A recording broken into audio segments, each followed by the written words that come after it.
Thank you very much for joining me today. You look very pretty. You look very pretty. Are you trying to get me to blush? I know you put in some work. I have to. Off camera. Got it. But you look very pretty. It's very rare for me to meet someone for the first time and we click immediately and they feel like family. And by family, I mean they annoy you from the get. And it feels like that sister, cousin who's been annoying you since you were a kid. You're like, Ufuna and I've enjoyed getting to know you over the last couple of months. And I'm excited that we're having this conversation today. I want to speak about two things. The second one might make you get up and walk away. So I'm going to leave pocket for later. Yeah. The first one is you're very passionate about political reform. Yes. And we both know that there's huge miseducation about how politics work and the political system in this country. Yeah. Otherwise, we'll speak about being a vegan and menstruation and how men are superior, obviously, for like an hour, which I don't think we want to do. For your egos, it's good for you to believe you're superior. But also for reality as well, you know what I mean? And that's why in South Africa we have such high levels of black on black violence and black men killing black men. By the way, the higher number of the black on black violence in terms of victims are the victims of black men butchering other black men. The femicide, of course, even though the numbers are less, is higher qualitatively because you shouldn't be attacking people who can't defend themselves physically. And generally, as a human being, you have a brain, you have a mind, you have a spiritual life, you have a soul. Why do you attack people physically unless you have ego problems, unless you have self-esteem issues, unless you have post-colonial traumatic disorders of some sorts, or unless nisaba belungu, because you nisaba belungu laba abanhlule kudala. The easiest, Jeez, that's a low blow. The easiest targets is to kill your own and rape your own women, because also black men aren't raping white women. And I'm not proposing that black men should rape white women, but the reality is that black men rape only black women. White men raped black women. They did, of course. So near revenge. No. So it's everybody's on top of the black woman. Loot. The black woman must be raped colonially, must be raped post-colonial, must be raped during a so-called democratic order in South Africa. We must just be raped and murdered and killed and maimed. And you rape children. You rape children. It's men. Are you not a man? If you don't take collective responsibility, we're never going to solve the problem. I refuse. I have a problem with that. I'm happy with you using the term like men, and I'm a man, yes. But when you say things like you, it's like me saying you woman pelania feba. As a woman, that's not fair. As a woman, I can say there are women abafebayo, and you might be one of them. But when I say you, there are women. So, there are women abafebayo. Wow. We just spoke about that. No, anyways, so I wanted to say, the first thing I wanted to say is you're confirming. I'm a daughter. Thank you. Okay, must I always come closer? It's the chair, it wheels. So I'm fine here. Sure. Thank you. Let me have some water because Penuel is riling me. I'm very happy Penuel, with you closing. Stop saying Abafaz. Just stop that. You're going to be taken to court. You're going to be sued. Daggy. So I was saying, the first thing is you're acknowledging that more men are killed in this country, which I think is very important. No. By men. So be contextual. More men, I think multiples, maybe 3-4 times men are killed in this country by men than women. That's very important because the propaganda out there would have you thinking otherwise. Let's contextualize the second important thing black men you and I spoke black about men, and then more black men raping, killing, lynching, maiming, sodomizing, molesting black children, black women, even old women. So we have a black on black violence problem caused by black men. And we need to locate that problem because you'll know any psychologist or psychiatrist will tell you if you don't acknowledge the problem as it is, finding solutions for it becomes impossible. So we have a problem in black society that manifests into a political problem. But it's not a politics. But this is politics. The second part is you spoke earlier saying that there's less women that are promiscuous than men. Yes. Which in my head works out as, let's say 10% of women are promiscuous. Yeah. And these 10% promiscuous women are sleeping with all the men. Is that not the same? Not all the men. No, as an example, just as an extreme example. Yeah, but is that not the same psychology with crime as well? If you're saying black men are killing black men as an example, is that not a small group of the same men who are killing, raping? That's why they have multiple counts, body counts, serial rapists, whatever, which means the majority of men are actually good men. And it's just this minority of men. You see, so you always take a defensive stance. No, I'm not defending. This is the beginning of the conversation, not the end. Sure. Just to make you comfortable. It's not the end of the conversation. Sure. But where it starts, it must move from the truth. So let me give you another example, right? So that I want to contextualize my answer to you. You deserve as much.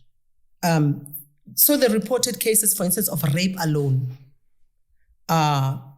just in the first quarter of this year, January to March, were close to 11,000. Sure. Right? That's in 3 months. Sure. And only in the borders of South Africa. Sure.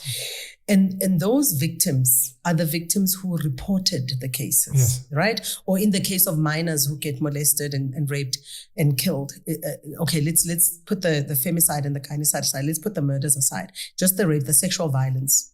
And that's also putting aside the physical violence, what do you call it, assaults. So those are the reported cases. The unreported cases are the majority. Think about that.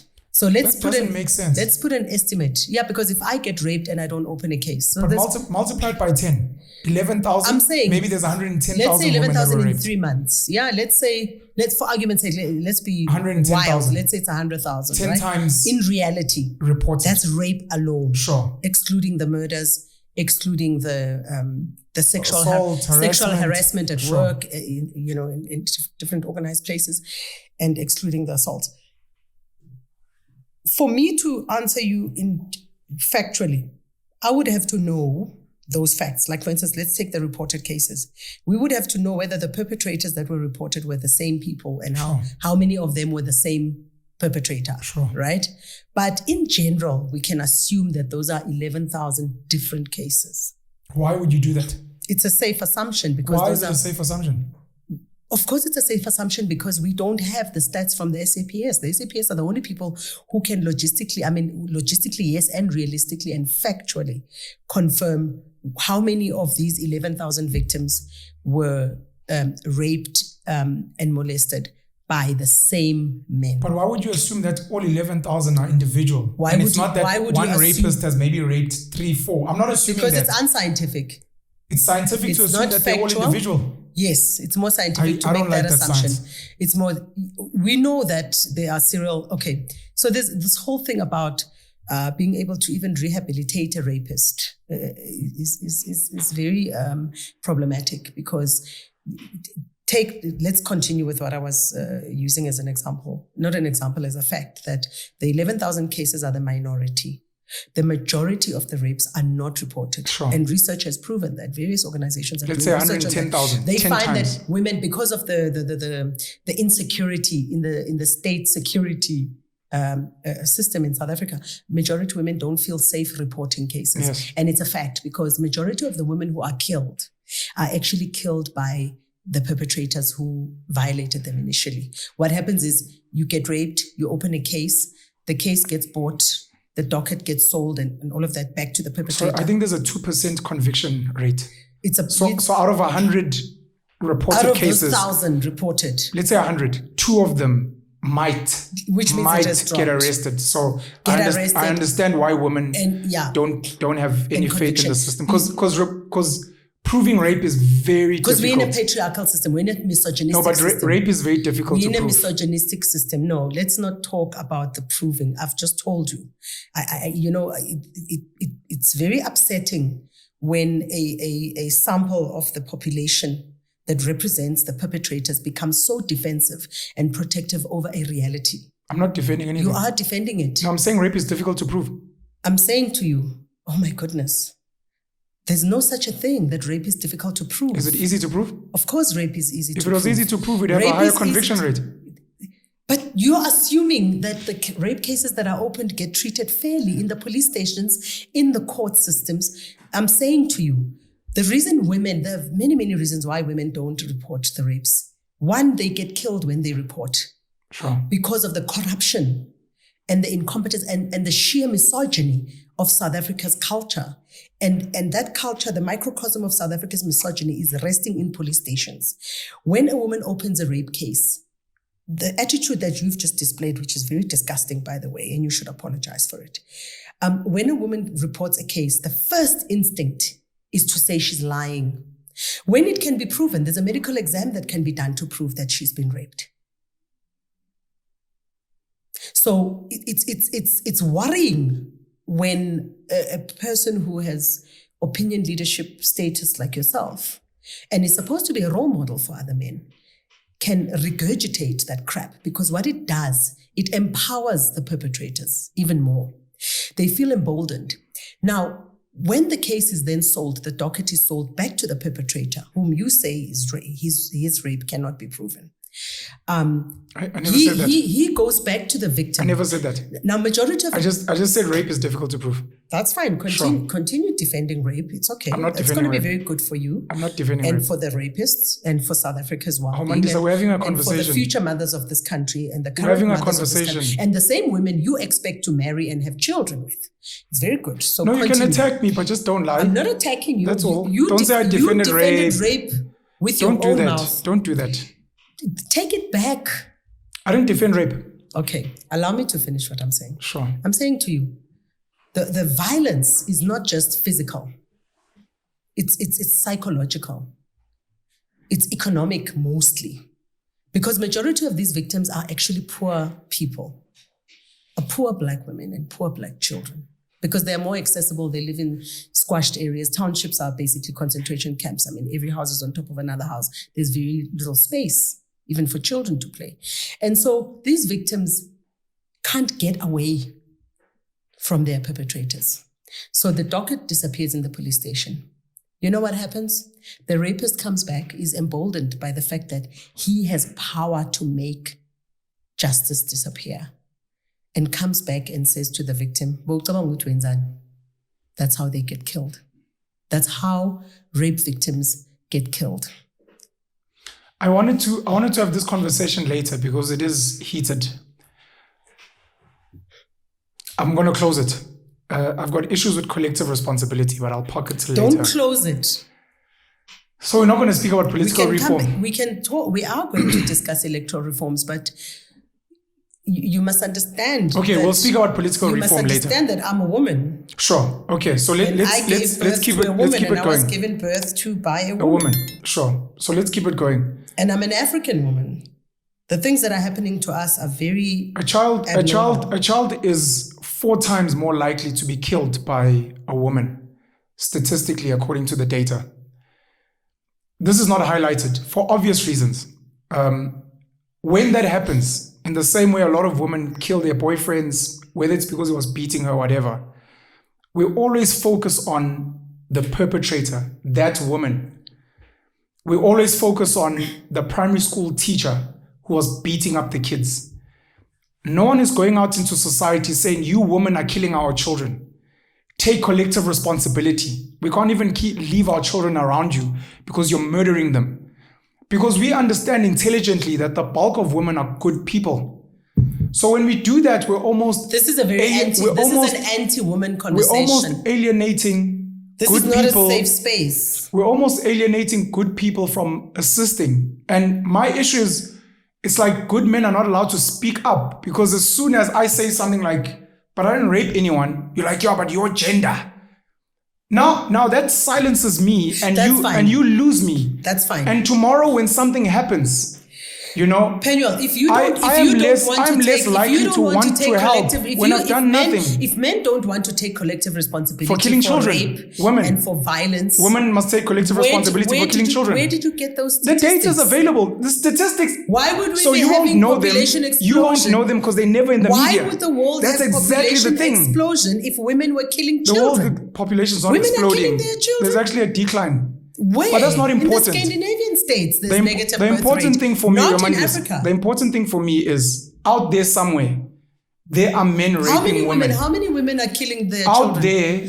How many women out of 100 are killing their children? There are men. How many women out of 100 are killing their children? And we're excluding abortions, right? So you don't care about children that are dead? Let's exclude abortions. So are you saying let's forget about dead children? I care very much because there's a few of them and there's a lot of women. I'm asking Therefore, if it's a dead child, it's not important. How many we have to look at the numbers. And if the numbers are not equal to women, then it doesn't matter. I've just given you stats. You and I have spoken about men being killed more than women. How many women are killing? But we must focus on women. How many women are killing? No one cares about the men. How many women are killing? No one cares about the children. How many women are killing children, Penuel? So it doesn't matter that there's dead kids. How many women are killing children? This is how we lose each other. Every day.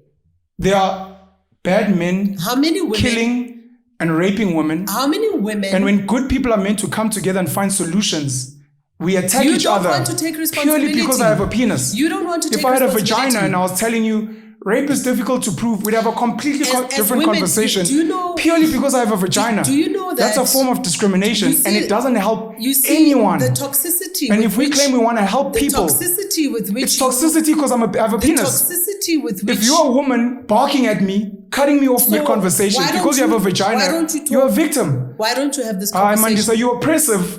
Purely because you have a vagina, you think it's fine. This is how women end up killing kids. Why don't you have this conversation? Because of what you're doing. Why don't you have this conversation by yourself? Why don't you just have this conversation by yourself? Why don't we transplant our sexual reproductive organs as women into men? You all have sex changes and then you remain on your own and you give birth to your own species and you just carry on your own because you clearly don't want me in this conversation. And if this is the average attitude of the average man in South Africa, this is exactly why we have the problem we have. I'm not denying that there are women who kill children. Murder is murder. There are women and men who kill children. But what we must not do, we must not take the bulk of the problem and then try and hide it with whataboutism. And at the same time, we should not minimize the significance of every life because every life matters. Every life matters. We're all human. And the sooner all of us go back to our,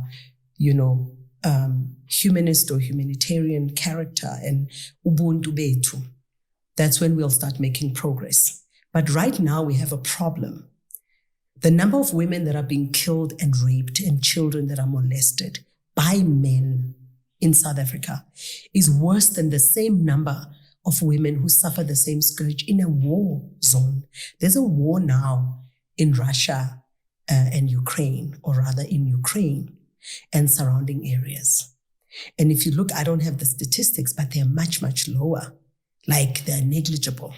There's many conflicts currently around Africa for reasons we all know that are funded by imperialist forces because they want to take minerals corruptly out of our soil. And sorry, can I give you numbers quickly? And those conflicts, yes, please give me after Russia, Ukraine, I've finished. No, I just want to help your argument. Those numbers. I want to help your argument. Those numbers are negligible compared to the amount of violence against Black women and children in South Africa, not in SADC, in South Africa. And South Africa is a population of around 60 million. I don't know what the latest stats are after the Stats SA survey.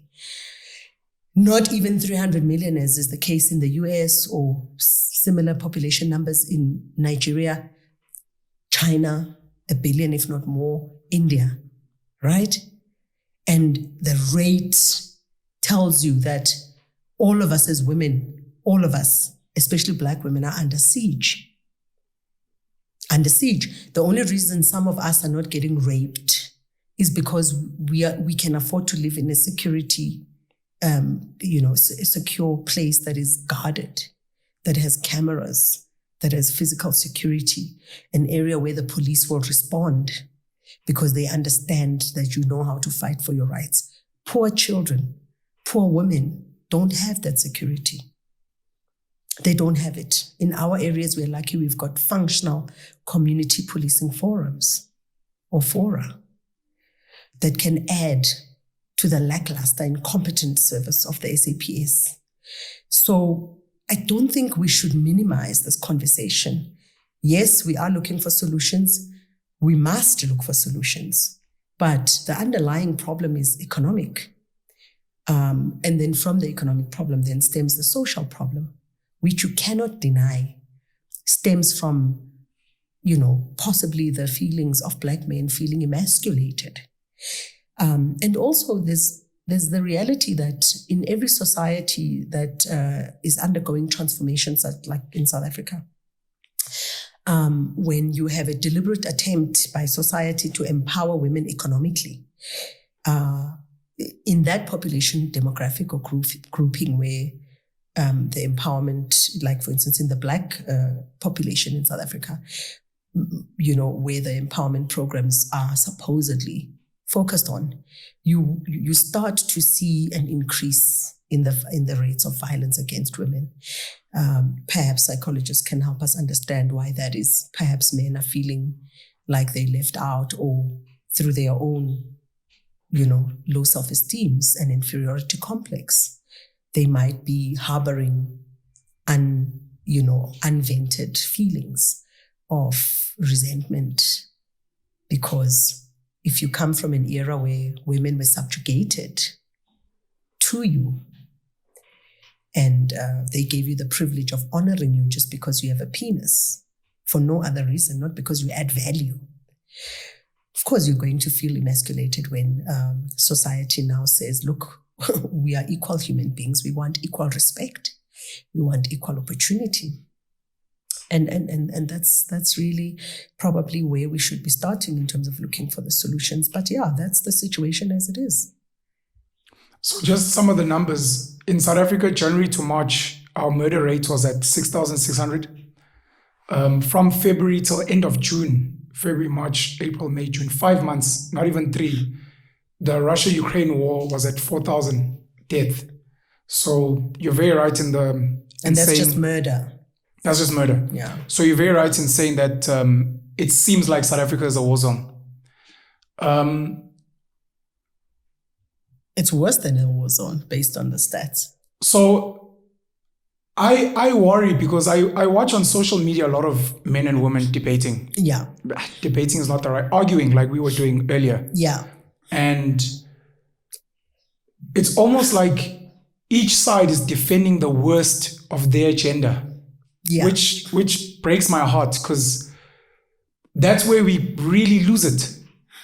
So you spoke about poor women, poor children being vulnerable, not living in secure estates. And my knee-jerk reaction was going to be, what about poor men? Because the conversation we're not having is a lot of men are not toxic males. They're not destructive. They're getting bullied and beaten and killed by the same destructive forces. And when you look at the data, it almost looks like evil men are less willing to kill women and children. Because if we're going to say there's 100 bad men, there's a higher chance that they will kill another man before they kill a woman, before they kill a child, which means there's a chance that the issue is just certain bad people. And of course, it's easy to speak about black numbers now, which becomes sad, because when you say black men, it makes it seem like white people, Indians, coloreds, etc. are fine. And we know historically in this country the vile oppression and murder by white people to gain economic advantage so that they can build the systems where today, if you've got an 80% black population, it only holds that the bulk will be from that demographic. That's just a numbers game. We don't look at the relative percentage, for example. I mean, when you speak to victims of gender-based violence, when you look at some of the women's shelters, there's a lot of white women that are being beaten, killed by their men. But because it's to what you were asking earlier, what are the numbers? I'm like, you can't do that. You can't say, well, 5 white women were killed and then 300 black. I'm like, but what's the relative? Because obviously the numbers game is not going to be the same. In America, obviously it's sad because black people are minority there, but the majority in prison, and there's the Netflix documentary, 13th, I think, which highlights the issues with the system. I, number one, tried my best to speak for what I call good men. And I've seen that a lot of them have been silenced by women. whether those women are good or bad, but it's like your opinion doesn't matter. It's either you side with us or you're part of the enemy. And I find a lot of those guys end up just being lost where they could have been great soldiers for the fight, you know? And I think if we could isolate the bad and work with the good, because what happens with these good men is that some of them can actually explain what's happening. But if no one's willing to listen, I'm a good guy, I'll tell you, or the bad guy who's been beating us up, this is what he was saying. You're like, nah, we're not going to listen. That's your gender. Take collective. If our house is being burgled into, I'm scared like you. When the criminals come in and they kill us and they rape you, of course, they maybe don't want men's bums. You know, they want to fuck a woman because it makes them feel whatever. But I'm scared like you. And it seems the guys who can't defend you, they almost have to take some of that toxic mindset, because almost the only way to defeat evil is to have a sense of evil yourself and be able to plug into it. But now if a good man is saying, yeah, but, you know, I think the rape is difficult to prove, and these might be the reasons. I think maybe if you change not all rape victims have been beaten up. Not all of the penetration is aggressive. The woman may have been wet. She could have been kissing a guy that she liked. So when he forced himself, it's not going to pick up in the rape kit. And now we need to figure out, how do we solve that? And if as soon as a person says that, you're defending rape, you're helping the perpetrators, like you're asking me to keep quiet. And once you lose me, I'm gone. And I'm only going to now protect the Muslim men, for example. I'm only going to protect my women that understand me, because we help each other. And then you guys are going to be left with the wolves. And when you're going out supposedly man bashing, what type of man do you think is going to be willing to stand up to you? Look, you know I don't want to have this conversation at the level that you want to have it. I think it's degenerative and it doesn't help anyone. As an activist, I work with communities by and large that are poor, because for the simple reason that if a woman is relatively economically not empowered but able, she's able to, procure support services. You understand? So poorer communities are more likely to reach out to people that they think can assist them. Look, I've opened a case and I'm not hearing from the investigating officer. I need, psychotherapy support. My case is in court, but the prosecutor is messing around. It's not being put on the court roll. Whereas a woman who's relatively educated, informed, financially able, is able to work her way through, can fight for herself, can, within reason, get the proper legal support, even understands the laws and procedures of courts and the police, even understands basic things like after opening a case, you have to chase the investigating officer. You have a right to write a letter to the station commander and demand feedback on your case. You even have a right to help investigate your own case if you see that maybe the police officer that's been assigned your case is overwhelmed with dockets, etc. So you are able to be a lot more active. Perhaps you even have more family support and friends. Generally, if I'm very poor, I live a relatively isolated life, and, poor people living in squashed areas tend to, have a lot of burdens on their individual shoulders. So sometimes it's difficult even to support one another. Of course, I'm saying sometimes, it's not always the case, unless there's a hype around a certain case and then a certain family will get the support, etc. But it's a fact. We are in a post-colonial society, and we're not going to go through it in a vacuum. The effects of colonialism are going to be with us for much longer than what they really should, because of what you've just explained.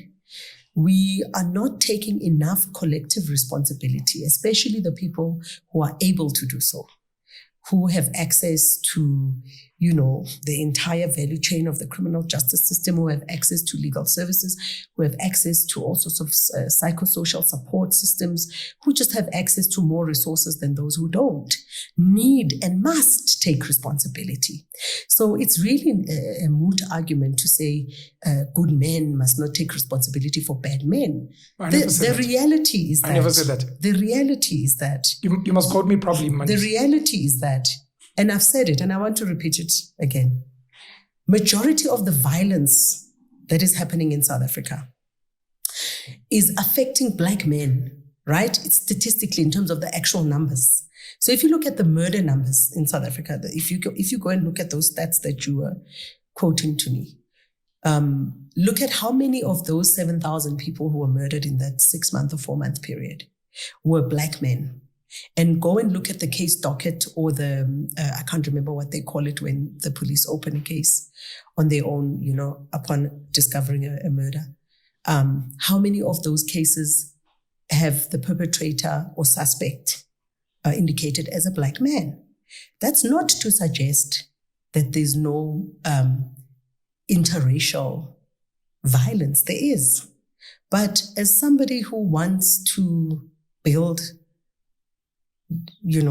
society, specifically from a Black point of view, because that's where majority of the problems are. And as somebody who believes in self-reliance and taking responsibility, to be honest, I'm not going to be focusing even my energy on a minority of the cases, however statistically relevant it might be, to say, okay, perhaps if we look at the 7,000 people that were murdered, we could find that 1,000 of them are white people murdered by other white people. That's fine.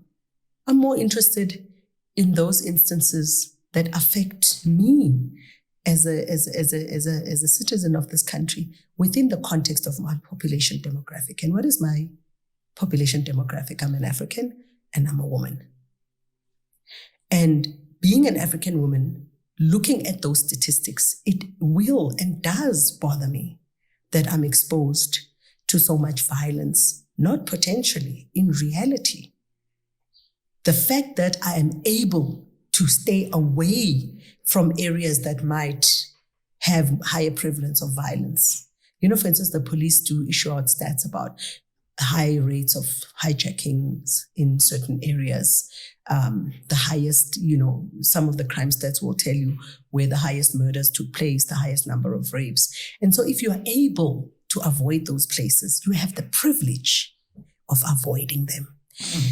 And that's why I'm saying that it does not necessarily mean that because you have the privilege of running away from the violence or trying to dodge it as much as you can, it doesn't mean it can't come to my area where I stay.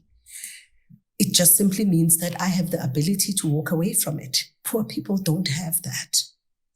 They don't have even an option sometimes to say ngiyobaleka ngiyohlala no malume or no mamkhulu somewhere else in an area where, it's a little bit safer and all of that. So what is the issue?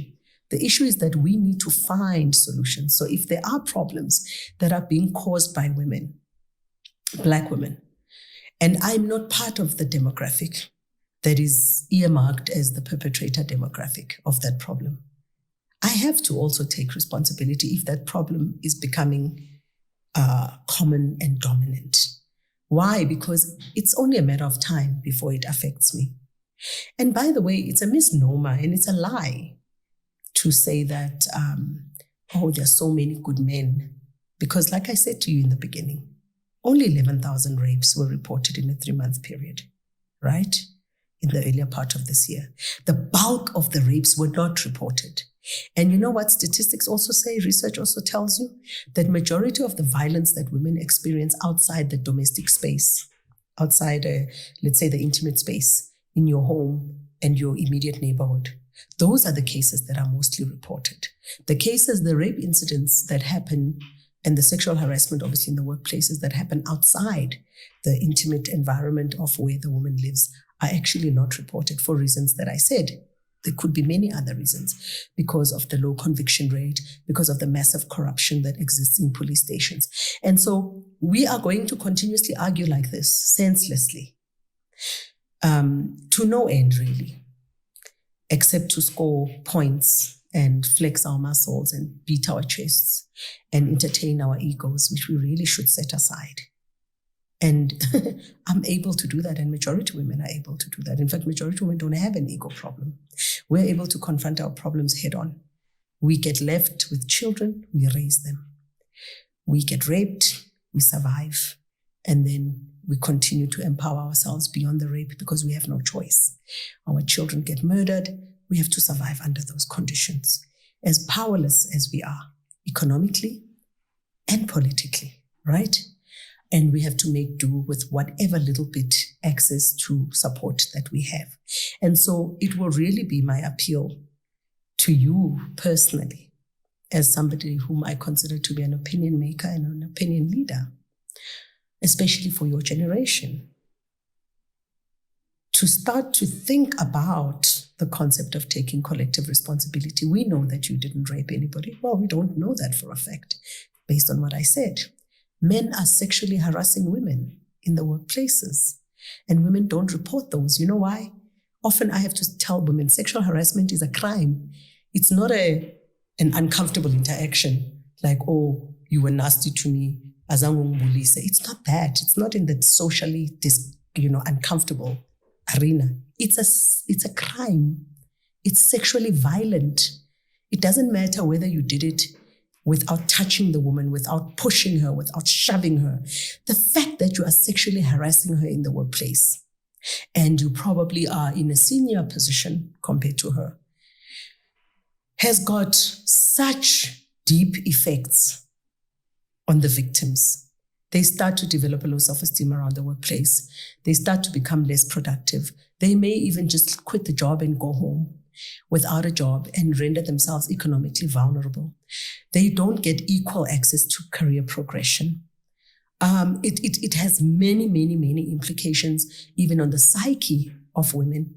Right now, women feel so unsafe that it's causing depression to proliferate amongst women. You see, when a woman isn't free to walk in the street as freely as a man, it's very depressing. For you have to think, if I know that my neighborhood is full of those men who like to whistle at every woman who walks past, and they give justification for why they sexually objectify women and minimize our humanity by doing that.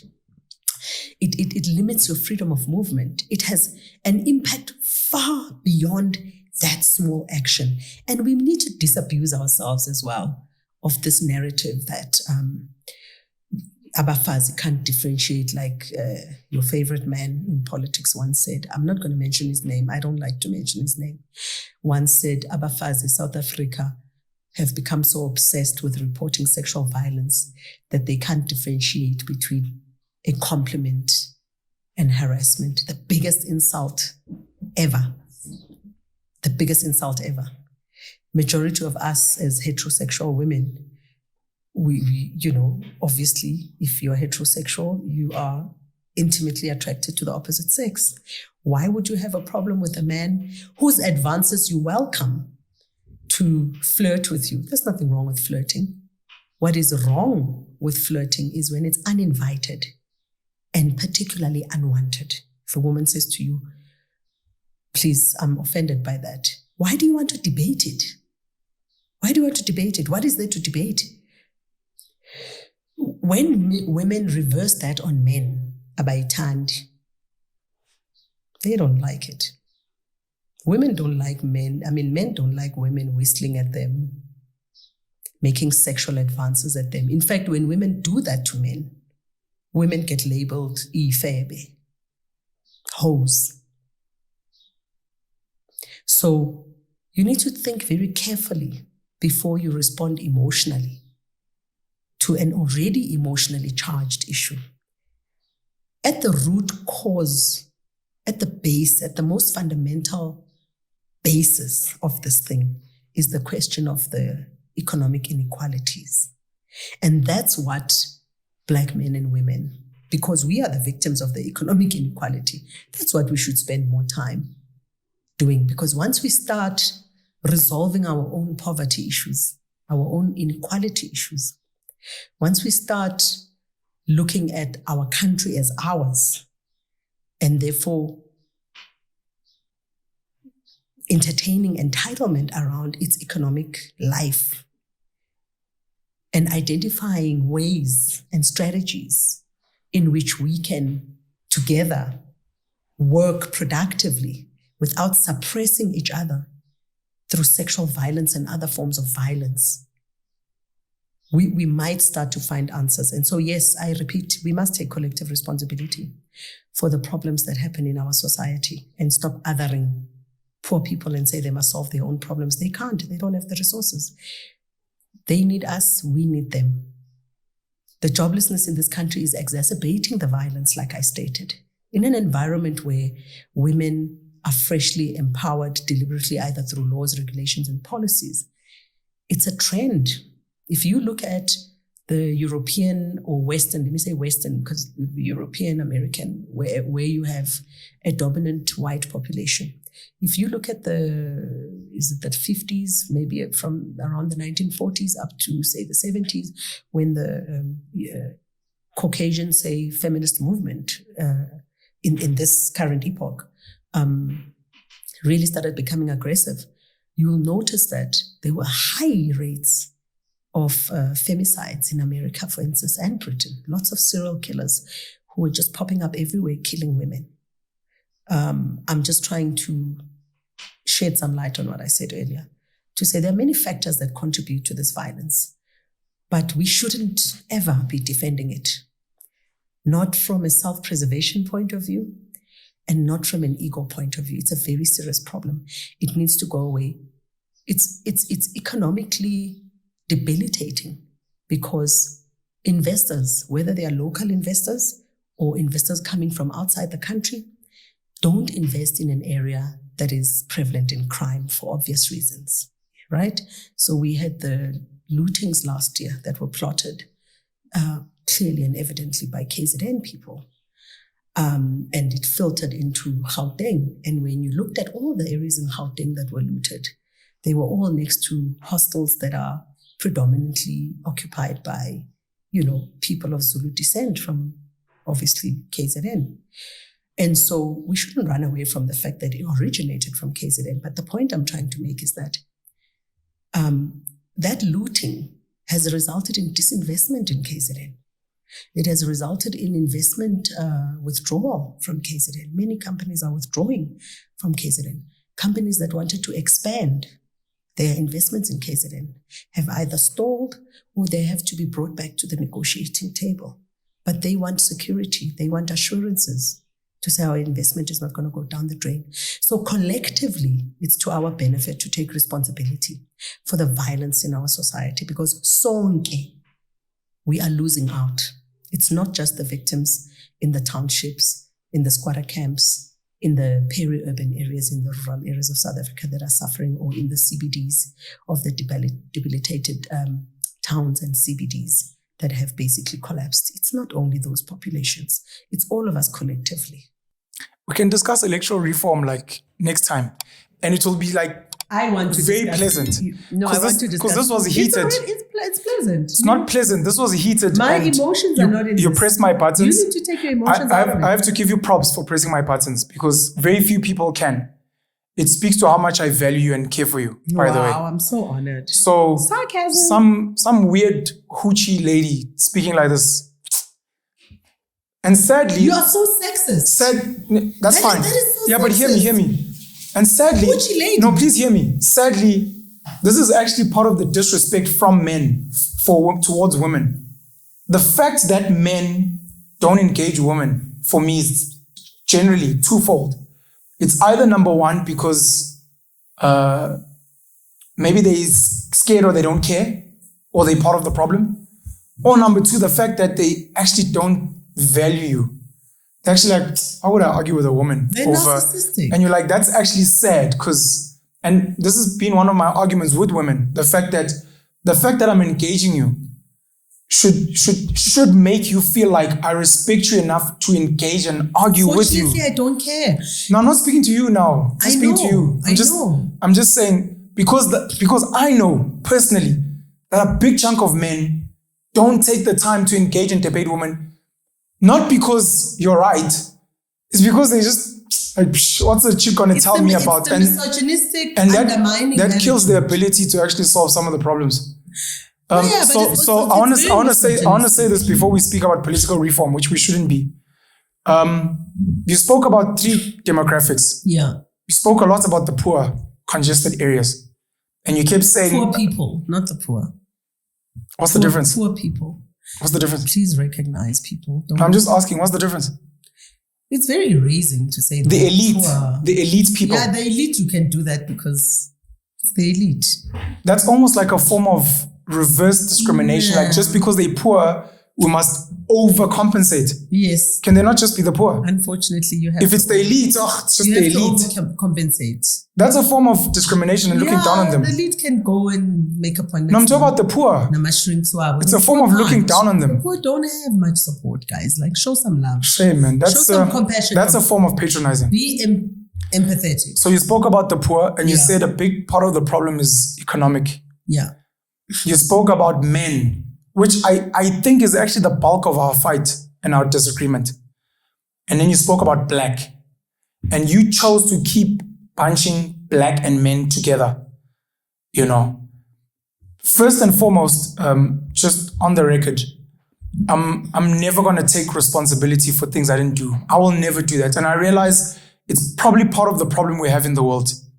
I will always try to be part of the solution for ills that affect people, especially people within my reach.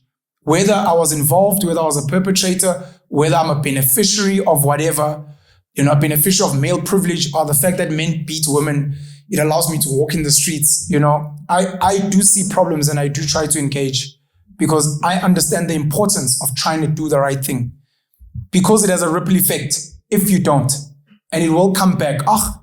It's the poorest problem until your daughter gets raped, until whoever gets killed. Black men, so I won't take responsibility. The same way you speak about black men and I try to pull out. Are you attacking everything I said now? No, I'm not. Okay. I'm pulling out from that. Like in the same way, I think it would be wrong to hear a white person, let's say you're a white lady, white man across here saying, yeah, but it's black people that are killing and raping. The problem is black people. They must take collective responsibility. I wouldn't have a problem with a white person saying that. That's fine. I honestly wouldn't because it's a waste of time. I didn't disrupt you. Because a bit of respect. You're attacking. But a bit of respect. I'm not attacking. I'm trying to explain that I would have an issue with a white man, especially Abelum, coming out and saying black people are the problem. When I see a black woman, I don't know if she's going to kill me. And I'm like, but that's not fair. No, black women must take responsibility because all black people the majority of murders are from black people. I'm like, that's wrong. Why can we not isolate bad people? The fact that they happen to be black, the fact that they happen to be men, the fact that they happen to be poor, we can obviously address those things and try and resolve them. So for me, the black it's just the majority. I believe if South Africa was majority white, with the same conditions we have now, I believe most of the murders will be from white people, Men have got dynamics, which I understand, and I will not defend bad things that men do. But I understand to what you were saying about emasculation. So you will explain that the reason why some men are beating women is because they feel emasculated. As a man generally out there in society, I cannot say, I think men are beating up women because they're emasculated. Because another woman will say, ooh, it sounds like you're defending your men. So every time you emasculate, you must beat me. And it's like, no, I'm just trying to explain that I think that's what's happening. You know what I mean?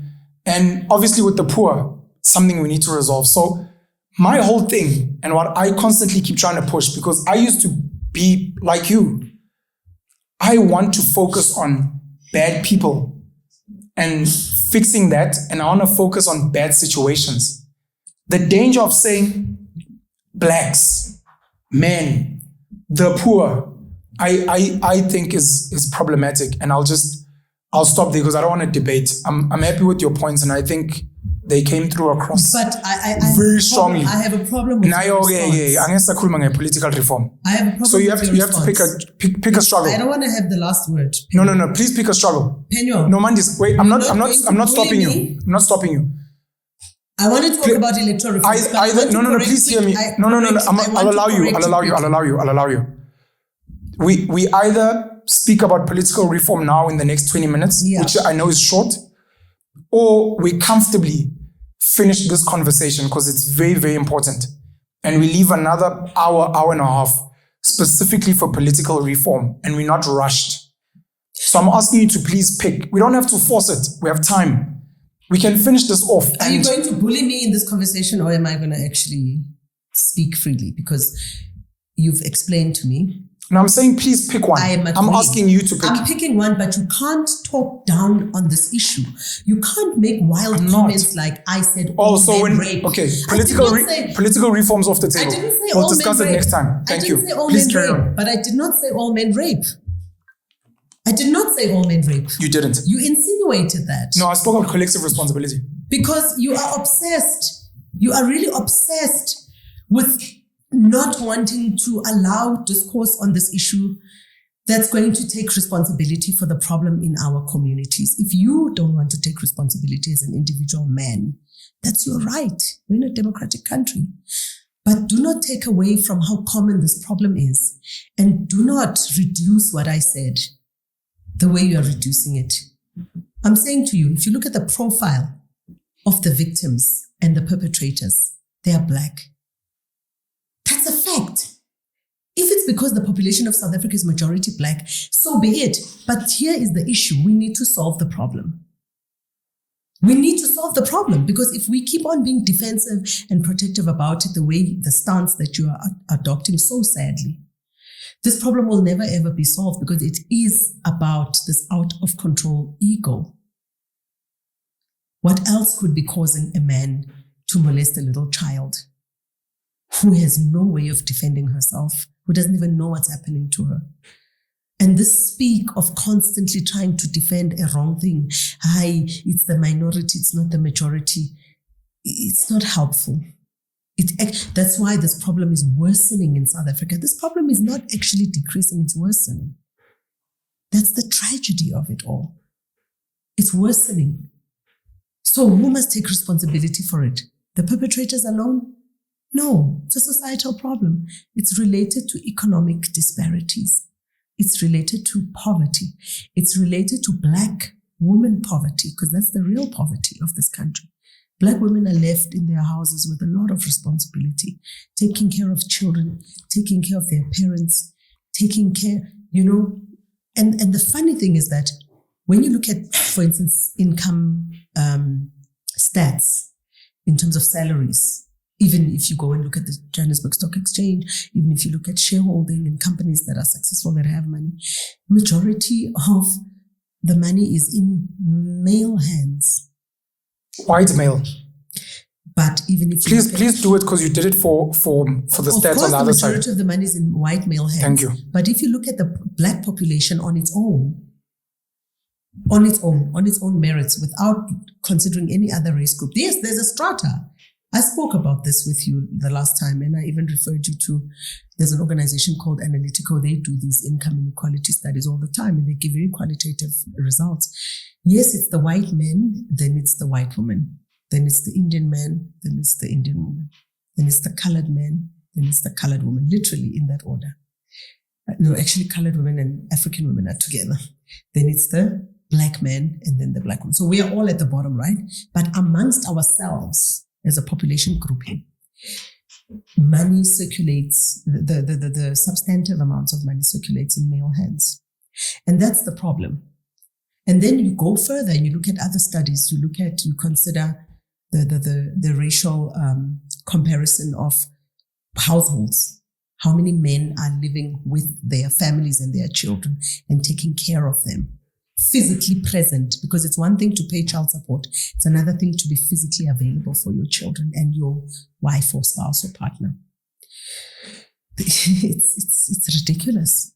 So are you telling me now again we should not take responsibility? I won't take responsibility for things that aren't my problem.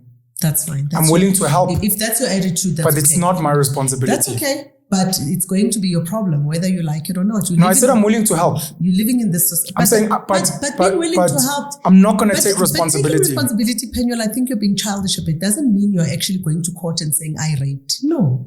You're not going to go to jail. You're simply saying, I want to be responsible. I want to be responsive. I want to be a little bit of an empath. I want to be supportive. So, guys, we have a big problem here. And I want to be part of the solution because I believe that I could be part of the problem, even if I did not directly contribute to it. I will not do that. Why? Because if we don't do that, if we don't work as a collective as Black people. No, just that last part that you said. If we don't because I might be part of the problem, therefore, I will never agree to that. If we don't work as a collective as Black people, we are never we're never going to solve all our problems. I agree. Look, we're never going to solve all our problems at any given point, but we're not going to be able to solve majority of our problems, and we need to. I agree. Right? So being nannied by a violent, white regime is what also partly caused the problem that we're in today. Like a lot of people have lost jobs because of the reckless lockdowns that Ramaphosa imposed.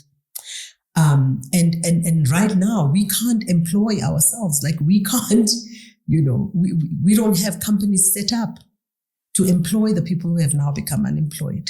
They're basically going to the social dependency bucket very fast, at a very fast rate. And the country is collecting less taxes because companies are shutting down. Sectors have collapsed. So it's on that basis that I'm saying, at the end of the day, we're all going to have to take responsibility at some point or the other so that we can find solutions. Do you ask women to take collective responsibility for male rape, for male rapists? Women take responsibility I'm asking you a question all the time. I'm asking you a question. I don't have to ask them. We take responsibility. I'm asking you a question. We take responsibility for male rape and male violence all the time. The burden of colonization has mainly in Africa fallen on the shoulders. So you're saying part of the issue is women as well? Women, because, for instance, if you consider that women... Especially because women raise boys and men. We raise everybody that we give birth to. Yes, I'm saying, so are you saying women are part of the problem in the rape issue? No, you because that's what I'm fighting when I say I won't take responsibility for things I haven't done. So you're blowing the thing out of context because women are being raped by men. The number of women who are being raped by other women, I don't have the stats. But that's not what I'm asking. Right? I'm saying to you, women are being raped by men. Let's contextualize it. Yes. Let's contextualize it. Yes. Now I'm saying to you, the burden of Africa or South Africa's colonial and apartheid colonial past is resting on the shoulders of Black women by and large, because we are the ones that are enduring partly, this violence that I'm talking about, and also the economic violence is basically resting on the shoulders of Black women. Black women, it's known, it's a fact. The so-called apartheid wage gap still exists, and it's mostly women who are underpaid for the same job that they do. And this pattern exists even with, when you look at comparative studies amongst Black men and Black women. So analyzing the problem is important, and understanding its dynamics is even more important. But what is most critical is finding solutions. And the solutions rest in the power space. In the power spaces, which is the economic space, as well as the political space. Those are the only two spaces where really power matters. May I ask you a question? Yes. Do you believe that it is difficult, if not almost impossible, for poor people to not have issues of violence? Basically, I'm asking, if they never make money, do you think they'll never be okay? Do you think that's... No, that's not true. Again, we must contextualize everything. We shouldn't oversimplify things and be reductionist. And I'm not judging your question, but the issue is that we are living in a capitalist environment, right? And the whole world really is subject now to capitalist domination economically. And so because we're in a capitalist environment, that question obviously will get a simple answer to say, yes, if there's no money, if there's no economic activity and an area is economically impoverished, it will and is more likely to have social problems. So the reason I ask is because personally, I don't see the jobs coming. Yeah. I don't see the poverty ending. And we all speak about solutions. And part of them is industrializing, building companies, buying local so that we can hire more people, especially Black women who raise kids, etc. I don't see those things coming. So I would like us to, along with that, I would like us to try and find other solutions that are not dependent on economic upliftment. It can't be that I will stop beating you when we have money. Exactly. You know, can there be solutions? Yes. Yeah, outside of that. Yeah, I don't know if you have an answer to that. But part of it is really something that, people who are anarchists will tell you that let's collapse the whole system now and then rebuild. Of course, I mean, it's a proposal and there's nothing wrong with it. The problem is that we're looking at a population of 60 million people. If you collapse the way everything works now, we understand the programming of capitalism and all the ills that it comes with. You're going to create a bigger crisis and then have to come up with, you're just going to complicate the problem. So what we need to do, in my understanding, is that, for instance, it's a fact that poverty is not a direct cause of violence, but capitalism is, right? The access to resources, to food, to the basic, to be able to provide yourself with the basic needs, shelter, clothing, etc. And so lack leads to frustration, which leads to ills. It leads to psychological problems, and because obviously, I mean, for me to rape somebody, I must have some kind of mental disorder. It's not a normal thing that a normal person does. But yes, there are solutions that go beyond the economy. Unfortunately, because of capitalism, those solutions might not give you the impact that you want. So, for instance, if land was, let's say arable land was more freely available and we had more creative solutions to actually not distributing land, but making land available to productive people, because that's another issue. You can't just make land available, a resource, a valuable resource like land available to somebody who actually doesn't know what to do with it. So it's about self-reliance and, producing for ourselves. That's a very critical thing. If people have the ability and the space to produce their own food, to actually have access to seeds, simple thing like seeds, having access to, domestic animals like chickens and goats and sheep. And we're doing it as it was done pre-colonial times, where there wasn't currency. Yes. But we all had to then barter and exchange knowledge and products and services on the basis of quality, on the basis of what I can produce and what you can produce and what I need and what you need, and our ability to exchange the things that we need with one another. Yes, definitely that's a solution. The bartering system is actually a system that is finding expression maybe at a very slow pace, but a lot of entrepreneurs now are finding solutions in exchanging products and services. I love it very much. I think it's one of the biggest solutions for the poor, because once you force people to barter, you force them to have something to barter. You force them so it's either you have produce or a skill. Exactly. Because if you don't have something, you can't have. There you go. Whereas currently with capitalism, there you go. Just existing gives you grants, which makes you useless. And also it's a way of actually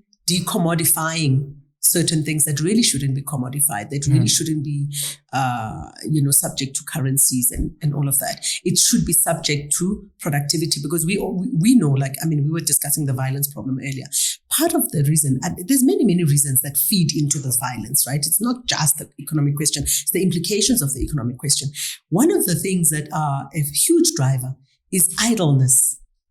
You go into an area, yes, people aren't working, but it doesn't work doesn't mean you're earning a salary. Sure. You can work. You don't have a job, but you can still create work. You can be working from, 9 a.m. till 7 o'clock in the evening. You've got a small piece of open garden. I have a very tiny garden, but I plant as much as I can. I had somebody tell me on Facebook once, that's very elitist. Like, how? It's elitist to plant in my garden. They psychologically fucked those people. I know. Yeah. It's great. But you see the result of the capitalist system. Yeah. And I said to this person, so what do you think we did before white people came here? Were we all elitist? We were growing. And we had phenomenal knowledge. I think the best knowledge of agricultural systems, for instance, rests with African farmers. because we didn't produce any toxic chemicals in order to stop some sort of pest or insect, overrunning your field. The knowledge of complement farming, etc., was something that we did. And now a lot of white farmers sell that knowledge back to black people as organic. Commodified, what you've said. That's what I'm saying. So, for instance, if we brought back things like seed exchange programs, and it's something that I know my grandmother did it. I grew up practically doing it. You will never need to buy a seed. So it's one thing that we can do. Which is bad for capitalism. That's bad. We need to basically find solutions. So one of the solutions we need to find economically is one, and I'm happy we agree on that, is how to basically exchange goods and services, but not goods and services that I went to Chinatown to buy or wherever, some more that I produced in my kitchen. Yes. I can produce my own. I actually do products to do my hair, my face, just from stuff that I grow in my garden. I don't even have to go out into the field and look for something. And then, of course, if I have a lot of, say, aloe in my garden, because I use aloe in my face every night, and that's how I manage to control my pores. Yes, and it also takes away wrinkles. And be a hottie. No, but I mean, are you blushing? It's part of self-care. What's happening? I'm not blushing. Oh. So if I need, let's say I need, there's a plant called Inkunzana, you won't find it around Gauteng, but if I need Inkunzana and I've got lots of aloe in my garden, I can then exchange. Yes, the only cost will be for me to travel to say Gwandebele or Nelspruit, where a lot of the Inkunzana is, or somewhere in Limpopo. My cost will be the traveling.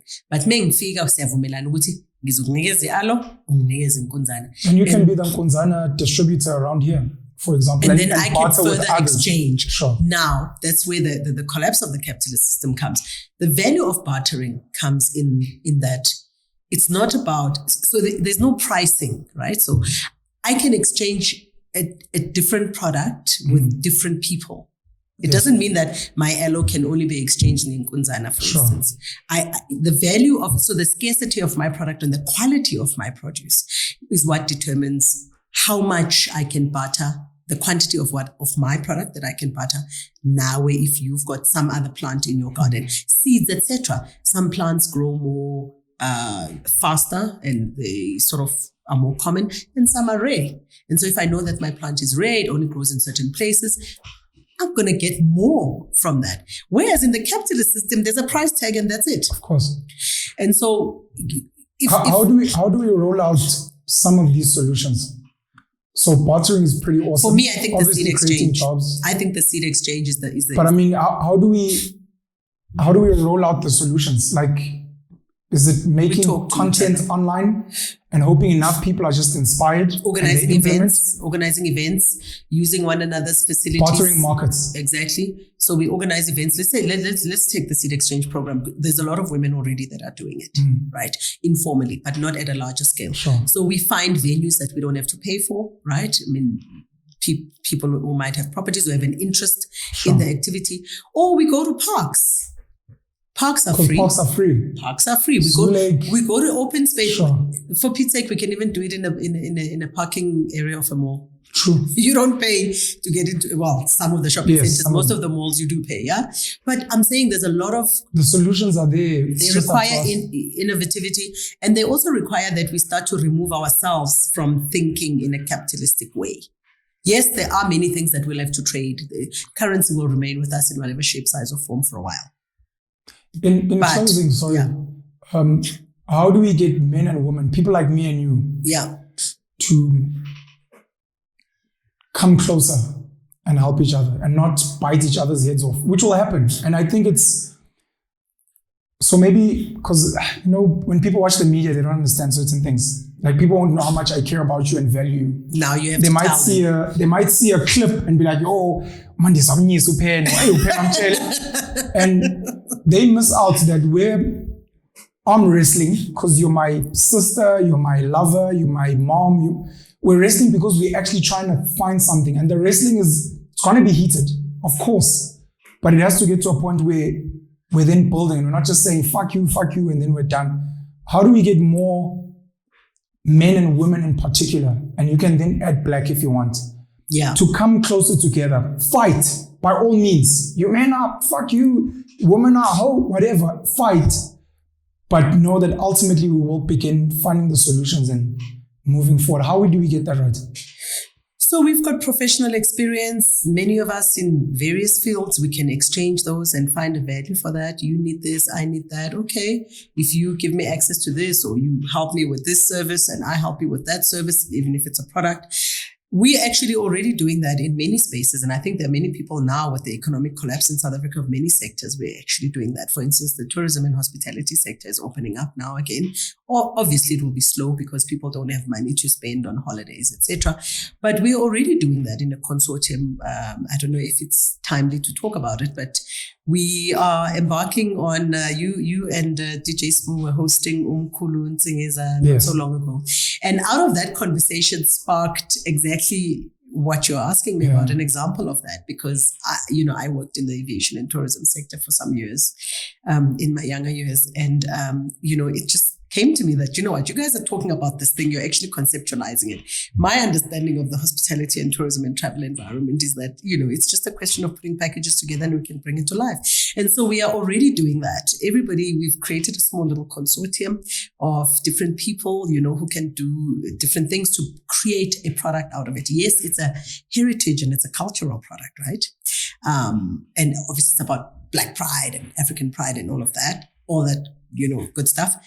But it does need to be brought together in a sophisticated way so that, people who want to participate in it can be happy to participate and spend their hands on it.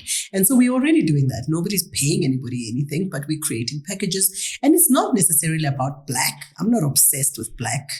Because you're not fully Black. But it's about solving a problem. And if a problem predominantly exists in our demographic as Black people, then that's where we need to focus, right? And so we just came together, and I don't know whether it was a coincidence or what shall I call it, but maybe it is a coincidence, but we all came together with the passion around the singular issue, which is cultural, which is heritage. And of course, the passion that we all share about starting to debunk a lot of myths that came with colonialism and all the extractive and really destructive aspects of the results of colonialism, and our joint passion, because there was nothing really bringing us all together. Most of the people don't even know each other, so we basically just had to string people together, and then eventually we realized actually we have a product. Actually, we can create a tour package. And actually, all we need is A, B, C, D, and everybody comes together. Nobody's talking about, who's investing how much into it. But we're very clear that, of course, it's a commercially viable product, right? But to bring everybody together, nobody had to pay a consulting fee to so-and-so to say, okay, before I come on board, you're going to have to pay me so much retainer and all of that. It's also an entrepreneurial opportunity. Not just for us, but for many people, because as you know, with tourism, as it grows, it becomes bigger and bigger and bigger, and it eventually just gets out of your hands. And eventually there are many people that are able to partake in it and equitably, benefit from it financially. It may start small, which it will, of course, because time is not really on our side. But, 10 years from now, 3, 4, 5 years from now, who's going to remember who even started it and who's even going to care? You know what I mean? Big festivals like Makufe and many other festivals, even there's a big popular one in Swaziland, Bushfire. Across Africa, I know Nigeria has quite a few, are so massive, nobody even remembers nor even cares who initiated it, because it's not about the ego. Sure. It's just about getting it off the ground. So yes, it's very possible. In fact, I have a belief that during times of depression, because I believe we're in a depression, actually. It might not have been characterized as such. We're actually in like a post-war environment in South Africa, to be honest, when you look at the increase in violence and the increase in and even social unemployment. Welfare. These things normally happen after war, you're right? Yeah, we are ideally right now characteristically in a post-war environment where there's economic depression, psychological depression, etc. That's when you find the greatest ideas popping up.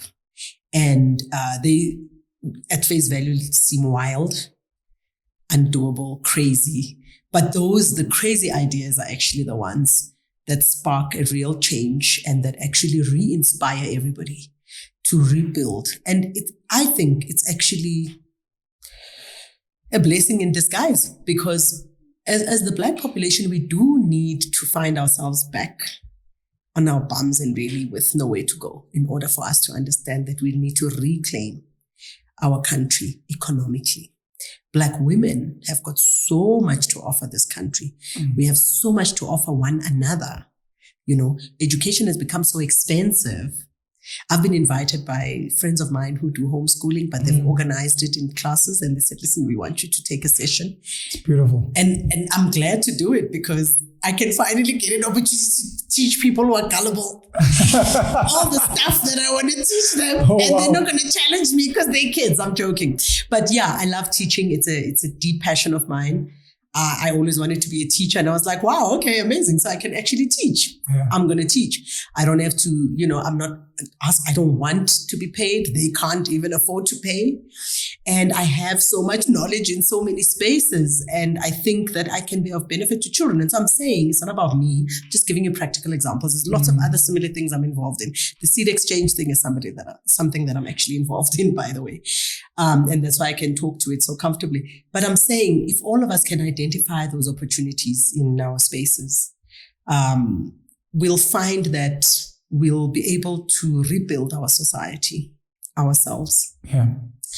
By the time the investors come, we would have products.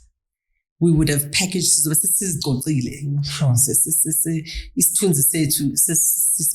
Ourselves, and not have this debilitating handout problem, begging and, groveling. It's just so undignified. You're right. You're 100% correct. Constantly expecting white people to respect us when we've got nothing to bring to the table. The only time we engage with white people is when we want jobs from them. Facts. Begging again. Begging to be their workers. Look, let me tell you right now, and I can share this for free, in the tourism space, there's so much opportunity. The property owners, majority of them being white, are dying for packages, because all tourism is just really packaging a story and delivering it in a hospitable and an entertaining environment. Yes. There's so much opportunity in tourism now. You can negotiate rates with property owners, whether it's hotels, guest lodges, game reserves, B&Bs, guest houses, etc. Whether they're boutique, 10-star, 5-star, 3-star. You can package so many tours right now. Like literally anything. I mean, just speaking to some of the property owners around that area, Kaapsehoop and Nelspruit, I thought I was going to get some pushback. And these guys are like, the one owner is actually in Mauritius. She lives between Mauritius and here. She owns a hotel. Yes, of course. And she says to me, so I said to her, listen, I understand that your place is quite, top end.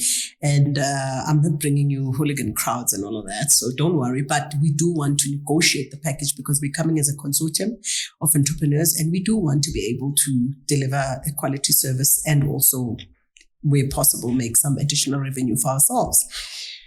And she said, no, we're very negotiable right now. In fact, I'm going to give you so-and-so and so-and-so and so-and-so. And before you know it, I've got the entire tourism, hospitality product and property owners. Cheers, congrats. In that area. And we're able to package. And very soon so by the time this is broadcast, probably it would have already been out in the market. But yeah. So thank you so much for the solutions. And I hope whoever's going to be watching is if they're not going to copy them, which we don't mind, like you said, at least I will try and find ways for them to connect with, not necessarily you, but if there's seed exchange, if there's a barter market, try and make sure that they connect with the right people. Always enjoyed speaking to you. I really look forward to the political reform conversation, and it's going to be an ongoing conversation, especially leading up to 2024.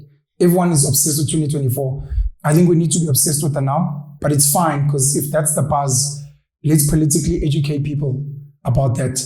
I'm happy with the conversation today. It was nice to... Including the fight. Yeah, it was nice to fight with you. I don't think we fought officially, so it's cool. And I know more are coming. I'm looking forward to them. And I love the fact that we're both mature. I love the fact that we both care about each other, and we genuinely want society to be better. So off that premise, I know even if we fight, even if we say fuck you, and we leave. You say fuck you. I know we want to come back. I don't. Sorry. Whatever.